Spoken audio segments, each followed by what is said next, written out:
Na'udzu billahi minasyaitonir rajim. Bismillahirrahmanirrahim. Assalamualaikum warahmatullahi wabarakatuh. Alhamdulillahi rabbil alamin. Assalatu wassalamu ala asyrafil anbiya'i wal mursalin Nabiyyina Muhammad wa ala alihi wa sahbihi ajma'in. Asyhadu an la ilaha illallah wahdahu la syarika lah wa asyhadu anna Muhammadan abduhu wa rasuluh alladzi la nabiyya ba'dah.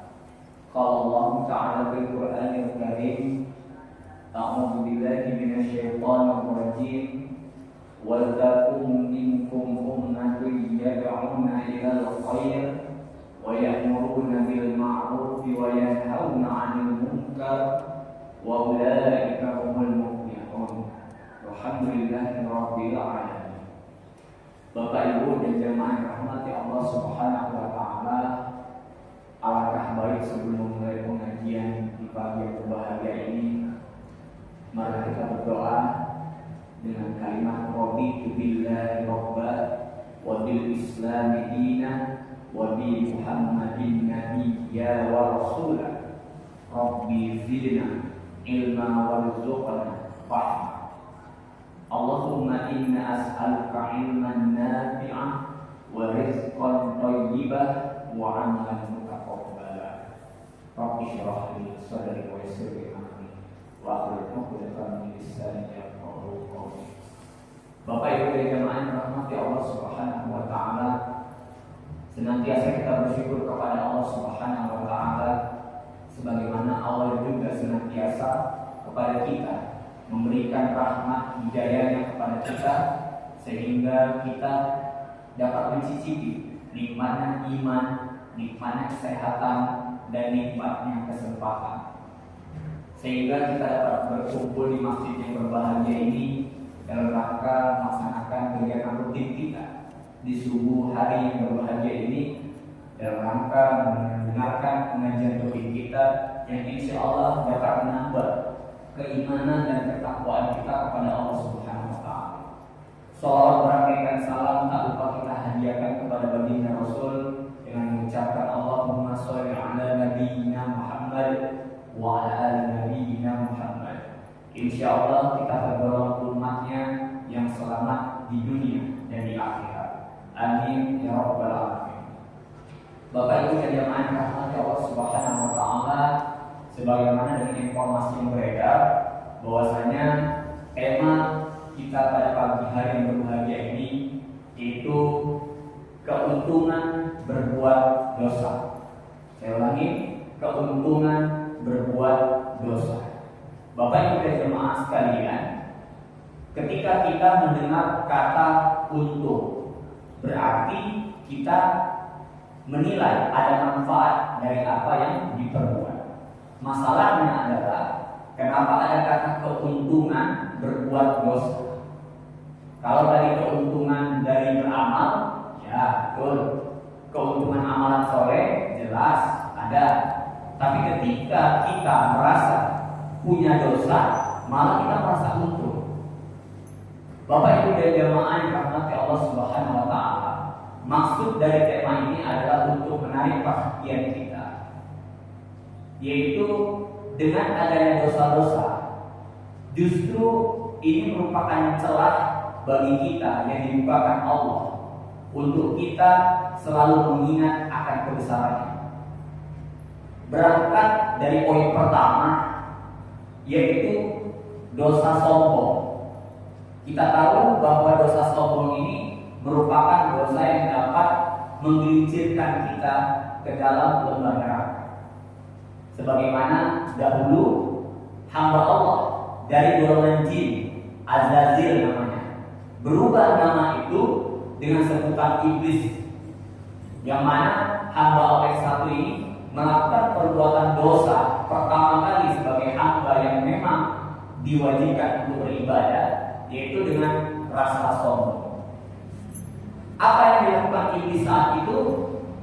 Ternyata dosa iblis saat itu menolak bersujud kepada ciptaannya, yaitu Nabi Adam alaihissalam.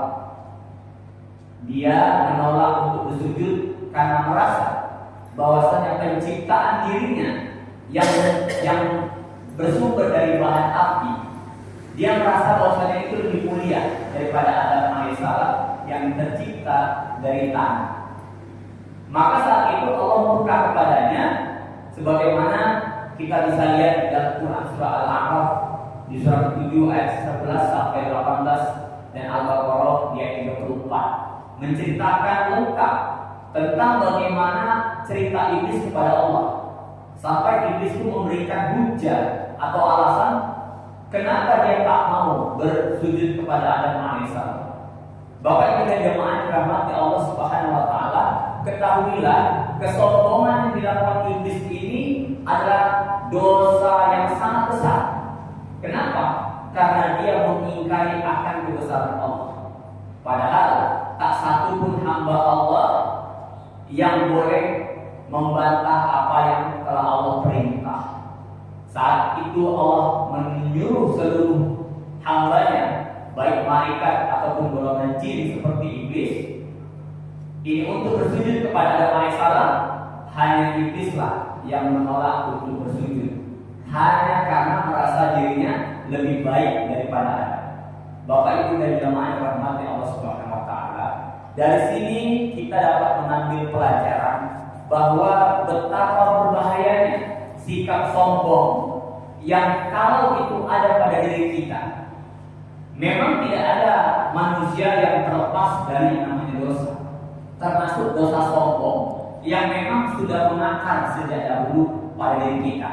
Namun yang penting bagi kita adalah bagaimana untuk menjinakkan sombong ini agar tidak naik ke permukaan. Nah, maka benarlah apa yang disampaikan guru-guru kita. Ketika kita diberi pujian kepada orang lain, sesungguhnya itu adalah musibah. Mungkin orangnya yang memuji itu ingin memberikan semangat buat kita. Namun ketika kita mendengar pujian itu, insya Allah sontaklah kita dengan spontan mengucapkan inna lillahi wa inna ilaihi rajiun. Kenapa? Ini merupakan musibah besar bagi kita. Ketika kita merasa tinggi hati, naudzubillah, maka kesombongan itu akan naik sehingga naudzubillah gugurlah amalan-amalan soleh kita dikarenakan merasa lebih baik daripada yang lain. Naudzubillah, summa naudzubillah. Nah, manfaat yang pertama ini mengajarkan kita sebagaimana yang saya sampaikan tadi, bahwasanya kita harus berhati-hati dengan penyakit sombong, penyakit hati yang membuat diri kita sombong, sehingga kita dapat berhati-hati dan jangan sampai kita terjebak dan tergelincir dalam lembah dosa dengan dosa sombong tersebut. Yang kedua, Bapak Ibu dan jemaah yang dirahmati Allah Subhanahu wa taala, yaitu tangis dan ketakutan para malaikat. Ini diceritakan dalam hadis riwayat Imam Ahmad, yang artinya dari Anas bin Malik radhiyallahu anhu, bahwa Rasulullah SAW bertanya kepada malaikat Jibril, "Aku tidak pernah melihat Mikail tertawa." Lalu malaikat Jibril menjawab, "Malaikat Mikail tidak pernah tertawa sejak neraka diciptakan." Jadi ketika kita merasa bahwasanya neraka itu diciptakan untuk orang-orang yang zalim kepada Allah Subhanahu wa taala, maka hendaklah kita berhati-hati. Bahkan kalau bisa kita terus mengingat akan siksa neraka yang kita berharap tidak sampai membakar daging dan tulang kita kelak di akhirat. Na'udzubillah, summa na'udzubillah. Maka bagaimana mungkin kita sama manusia yang berpotensi besar berdosa, sedangkan malaikat tidak dijamin Allah untuk masuk ke dalam neraka karena memang tidak diwajibkan untuk beribadah kepada Allah.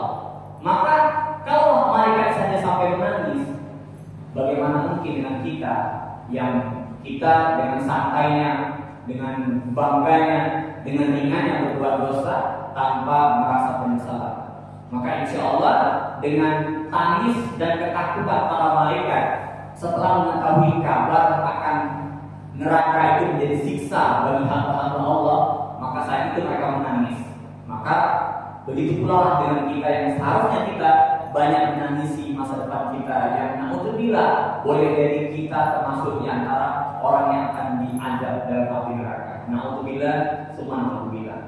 Yang ketiga, Bapak Ibu dan jemaah yang dirahmati Allah Subhanahu wa taala, yaitu taubatnya Adam alaihissalam, taubatnya Nabi Adam alaihissalam dan taubatnya Nabi Yunus alaihissalam.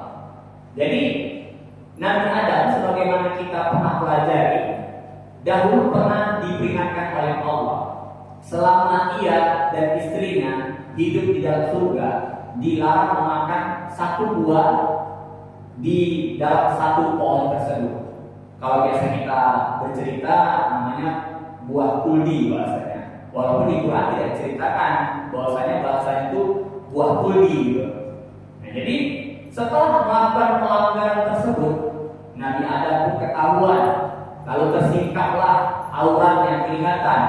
Maka saat itu dia bersama istrinya langsung berdoa kepada Allah dengan doa yang difirmankan Allah dalam Quran surah Al-A'raf di ayat 23. Rabbana zalamna anfusana wa illam taghfir lana wa tarhamna lanakunanna minal khasirin. Yang artinya, ya Allah, ya Tuhan kami, sesungguhnya kami telah menzalimi diri kami sendiri, dan jika Engkau tidak mengampuni kami dan merahmati kami, niscaya pastilah kami termasuk orang yang merugi. Maka saat itu Allah mengampunkannya dengan catatan Adam alaihissalam bersama istrinya terpaksa harus diturunkan ke dunia. Dan inilah yang menjadi alasan kenapa kita terlahir di dunia. Karena Nabi Adam alaihissalam beserta istrinya menjadi cikal bakal, menjadi sebab kita lahir di muka bumi. Begitu pula dengan doanya Nabi Yunus alaihissalam. Ternyata Nabi Yunus alaihissalam itu pernah melakukan satu perbuatan dosa yang mana beliau telah berputus asa. Beliau berputus asa hingga meninggalkan jamaahnya, umatnya saat itu. Beliau pergi naik kapal sehingga terjadilah undian yang terpaksa dilakukan karena kapalnya oleng dan satu orang syaratnya harus dilempar ke laut. Naudzubillah. Maka saat itu tertunjuklah Nabi Yunus alaihissalam yang terpaksa dia harus melemparkan dirinya sendiri ke dalam lautan. Setelah dia terjun ke dalam lautan, maka sontak dengan spontannya cepat ikan gendut itu melahapnya tetapi tidak sampai menelannya atau menghabisinya karena Allah tak meridhoinya. Nah, kabarnya lama dia di dalam perut ikan itu selama 40 hari 40 malam. Allah a'lam. Maka selama dia berada di perut ikan paus itu dengan suasana yang gelap dan mencekam itu, beliau Nabi Yunus alaihissalam berdoa kepada Allah sebagaimana doanya difirmankan Allah dalam Quran surah Al-Anbiya di ayat 87 dengan kalimat La ilaha illa anta subhanaka inni kuntu minaz zalimin. Tiada Tuhan selain Engkau ya Allah, Maha suci Engkau ya Allah, sesungguhnya aku termasuk orang yang zalim. Ini Nabi, Bapak Ibu dan jemaah. Nabi saja berpotensi melakukan perbuatan dosa, tetapi dosa itu bukan untuk menghinanya. Dosa ini untuk dipelajari dan diamalkan kelak doa-doa ini ketika hamba Allah setelah para nabi ini melewati masanya. Ini doa ini bisa kita amalkan. Untuk apa? Untuk bisa mendapatkan rahmat dan ridhonya Allah Subhanahu wa taala kembali setelah kita melakukan kesesatan, setelah kita melakukan dosa, melakukan kezaliman. Maka ketika kita amalkan doa ini, insya Allah Allah kembali menerima kita dan memberikan rahmat serta hidayahnya kepada kita. Bapak Ibu dan jamaah yang dirahmati Allah Subhanahu wa taala. Yang keempat, yaitu diterimanya taubat seorang pembunuh 100 jiwa. Ini pernah kita bahas bahwasanya dahulu kala itu ada seseorang yang hobinya membunuh orang sampai dia mencapai 100 jiwa. yang dia tebas atau dia bunuh. Awalnya 99 terakhirnya. Terakhir yang dia bunuh itu adalah 99. Namun karena dia tidak mendapatkan jawaban yang memuaskan dari seorang alim ulama, kalau kita katakan, yang mengatakan dia tidak mungkin mendapatkan ampunan dari Allah, maka spontan saat itu dia emosi, dia marah, maka terpaksa dengan emosinya dia tebas seorang alim ulama ini dikarenakan salah menjawab pertanyaannya karena nggak sesuai dengan keinginan dia. Hingga akhirnya dia menemukan ulama yang bijaksana mengatakan bukan dia nggak bisa berubah, tetapi dia hanya akan bisa berubah kalau dia hijrah. Nah ini pentingnya Bapak Ibu. Ya, jadi orang hijrah itu nggak boleh berdiam diri di tempat yang sama. Dia itu harus berpindah tempat. Walaupun hijrah ini bukan berarti segala-galanya diartikan sebagai pindah rumah, tidak. Tetapi bisa sebagai pindah circle, pindah pergaulan, pindah kawan. Yang tadinya kawan yang bermaksiat, cari kawan-kawan yang rajin sholat. Maka insya Allah dengan upaya itu Allah ridho dengan rahmat dan hidayahnya untuk diberikan kepada kita. Ini dikisahkan dalam hadis riwayat Bukhari dan Muslim dari sahabat bernama Abu Sa'id Al-Khudri. Begitu pula dengan Quran surah Al-Baqarah di ayat 218 dan Quran surah An-Nisa di ayat 100. Ini berbicara tentang hijrahnya seorang hamba, itu pasti dibukakan jalan keluar bagi hamba yang mau berhijrah oleh Allah Subhanahu wa taala. Bapak Ibu dan jemaah yang dirahmati Allah Subhanahu wa taala.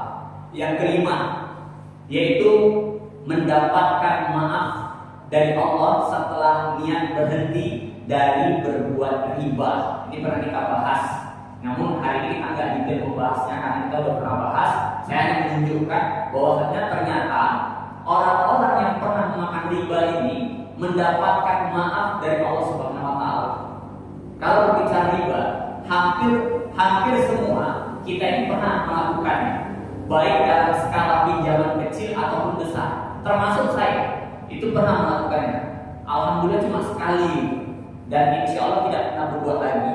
Jadi di dalam Quran surah Al-Baqarah di ayat 275 bagian yang terakhir itu Allah menjanjikan untuk memberikan maaf. Jadi kalau misalkan kita sudah terlanjur memakannya sementara hutang itu tadi belum berhenti, maka Allah memaafkan kita kalau kita berniat untuk berhenti setelah ini lunas. Tuh, tapi kalau kita malah mau melanjutkan lagi di ayat 279-nya pada Quran surah Al-Baqarah, Allah mengancam bahwa Allah dan Rasulnya akan memerangi orang yang melakukan praktek riba berulang-ulang. Alhamdulillah, subhanallah. Bagaimana mungkin ya, Allah itu maha perkasa, maha bijaksana, maha pengampun. Kita kalau sudah dimaafkan seperti itu, apa mungkin kita mengulangi perbuatan yang sama?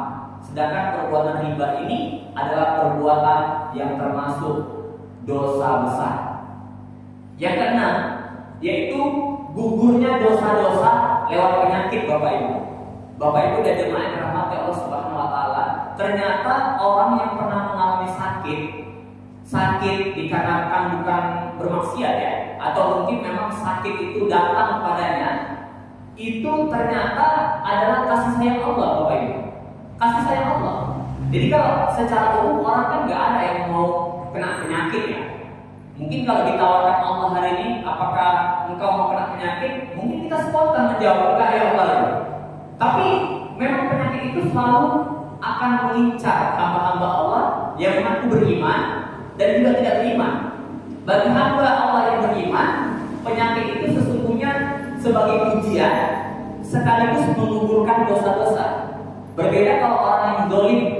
Kalau dulu Bapak Ibu pernah tahu namanya pemimpin Turki dulu, setelah kejatuhan Kesultanan Utsmani, itu namanya Mustafa Kemal Atatürk. Nah, beliau itu akhir hidupnya sakit, tapi sakitnya menderita ya. Nah, bisa dipastikan penyakitnya itu dikarenakan kezalimannya. Loh, kenapa begitu? Lihatlah, waktu dia meninggal saja, itu ceritanya mayatnya nggak diterima sama bumi. Nah, itu kan kita juga nggak masuk di akal ya. Bagaimana mungkin bumi tidak menerimanya, atau dia tak bisa dimasukkan ke dalam liang lahat. Kabarnya itu terlempar ke atas hingga akhirnya di Bukit Angkara dia terpaksa dikuburkan, dibangunkan satu bangunan di marmer, itu atasnya dia. Jadi dia nggak di dalam tanah, dia di atasnya gitu. Nah ini kan merupakan bukti bahwasanya Allah murka padanya. Penyakit yang dia alami selama hidup itu ternyata adalah laknat serta azab yang diberikan Allah. Sementara kalau orang yang beriman, sebagaimana Nabi Ayub alaihissalam, itu justru ujian baginya untuk mengangkat derajatnya, untuk menguji kesabarannya. Dan banyak nabi-nabi kita yang itu ditimpa penyakit, termasuk Nabi Muhammad sendiri. Bapak Ibu dan jamaah yang dirahmati Allah Subhanahu wa taala. Jadi ada kesempatan seseorang itu mendapatkan rahmat dari Allah, yaitu dengan gugurnya dosa-dosa karena penyakit yang dialami. Yang ketujuh itu adalah mendapat doa kesembuhan dari kaum muslimin. Jadi Bapak Ibu dan jamaah, kalau Bapak Ibu pernah mendatangi kawan-kawan yang sakit, jangan lupa untuk mendoakan. Karena sebetulnya orang sakit itu selain dia minta dikunjungi, dia juga minta untuk didoakan. Doanya ini ada di dalam hadis riwayat Bukhari dan Muslim. Ya seringlah kita dengar ya, dengan doa syafaqallahu syifaan ajilan tahur insyaallah. Kalau dia perempuan syafaqillah, itu aja gantinya. Secara literat bahasa Arab, kalau dia laki-laki syafaqallah, kalau perempuan dia syafaqillah. Syifaan ajilan tahur insyaallah, yang artinya semoga Allah memberikan kesembuhan kepadamu dengan kesembuhan tiada sakit setelahnya, dan semoga gugur dosa-dosamu atas penyakit yang diderita. Inilah artinya. Maka luar biasa, orang yang sakit kalau kita doakan dengan kesembuhan, maka insya Allah dia akan mendapatkan manfaat dari gugurnya dosa-dosa tersebut dikarenakan dia sakit. Bapak Ibu dan jemaah yang dirahmati Allah Subhanahu wa taala. Terakhir, ini adalah orang yang berdosa lalu bertaubat, dia dipastikan mendapatkan cintanya Allah. Mendapatkan cintanya Allah. Sebagaimana di dalam Quran surah Al-Baqarah ayat 222. Innallaha yuhibbut tawwabina wa yuhibbul mutatahhirin. Sesungguhnya Allah itu menyukai atau mencintai orang-orang yang mensucikan diri dan bertaubat. Nah ini, jadi orang yang bertaubat dari dosa-dosa baik kecil maupun besar, ternyata mendapatkan kesempatan dari Allah untuk mendapatkan rahmat serta ampunan dari Allah Subhanahu wa taala.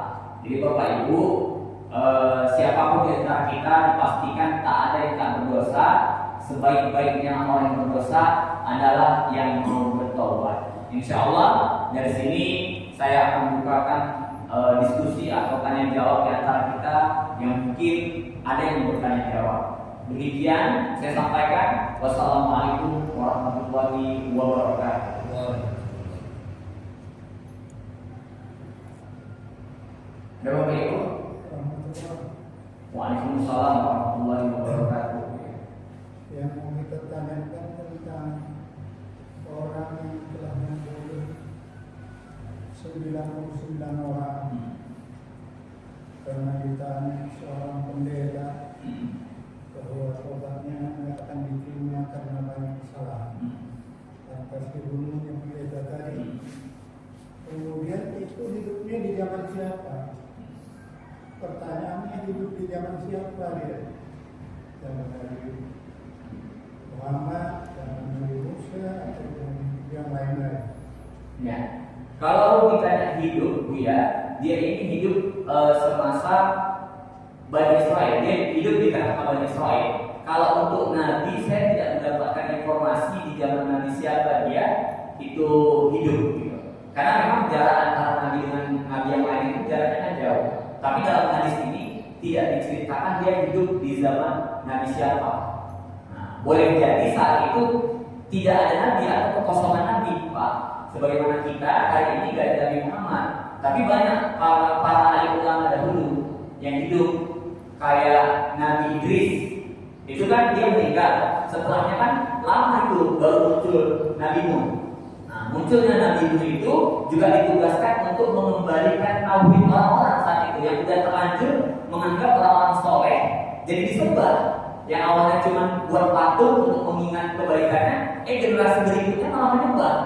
Maka saat itu menjadi sebab Nabi Hud itu diutus oleh Allah menjadi rasul pertama untuk mengembalikan tauhid orang-orang saat itu. Jadi kalau ditanya zaman siapa dia, sepertinya dari literasi yang saya baca nggak diceritakan zaman Nabi siapa, dan mungkin tidak ada Nabi saat itu. Yang ada orang-orang soleh yang mengikuti Nabi setelahnya. Nah masalahnya begini, pertanyaan gini, kenapa Nabi Muhammad tahu? Nabi Muhammad itu dapat informasi dari Allah, sebagaimana informasi tentang pemuda, 8 pemuda yang tinggal di gua, tentang surah Al-Kahfi. Nah ini kan Nabi gak hidup zaman itu, tapi Nabi dapat informasi dari Allah. Sebab pertanyaan orang Yahudi untuk menguji kerasulan Nabi saat itu, betul gak Nabi ini seorang rasul gitu? Lalu dilemparkan dengan pertanyaan itu. Beberapa hari kemudian Nabi dapat jawaban dari Allah tentang peristiwa gua, 8 pemuda yang tinggal di gua atau surah Al-Kahfi. Begitu ya, insyaallah menjawab ya.